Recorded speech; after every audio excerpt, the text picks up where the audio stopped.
আবারও কুলতুলি কাঁপছে বাঘের ভয়ে। বৈকুণ্ঠপুরের জঙ্গলে মিলেছে বাঘের পায়ের ছাপ। এরপরেই জঙ্গল লাগোয়া গ্রামে আতঙ্ক। সেই গ্রামে ঘেরা হয়েছে জাল দিয়ে, চলছে মাইকিং। বাঘের খোঁজে তল্লাশি চালাচ্ছে বন দফতর।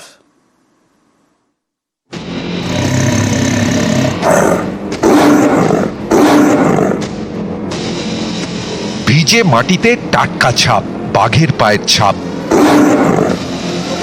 সুন্দরবনের গ্রামে আবারও বাঘের আতঙ্ক।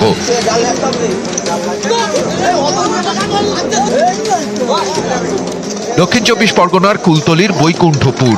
স্থানীয়দের দাবি, সোমবার সকালে এই গ্রাম লাগোয়া জঙ্গলে প্রথমবার বাঘের পায়ের ছাপ দেখা যায়। তারপর শুরু হয় তল্লাশি। স্থানীয়রা রাত জেগে পাহারা দেন। মঙ্গলবার সকালে ফের তল্লাশি শুরু করে বন দফতর। তখন ফের একবার বাঘের পায়ের ছাপ মেলে। বৈকুণ্ঠপুরের জঙ্গলে ঢোকেন বনকর্মীরা। তাদের দাবি, তখনই শোনা যায় গর্জন।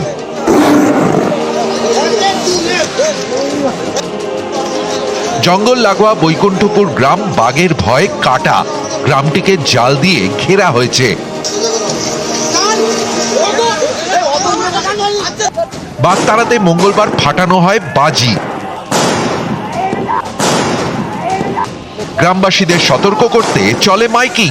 বন দপ্তর এবং স্থানীয় পুলিশ প্রশাসন সমগ্রভাবে চেষ্টা করছে বাঘ থেকে পুনরায় তার জঙ্গল। বাঘের ছাপ দেখা যাচ্ছে।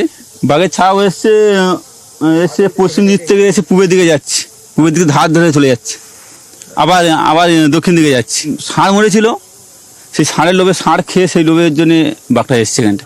পালিয়েছে কোথায়?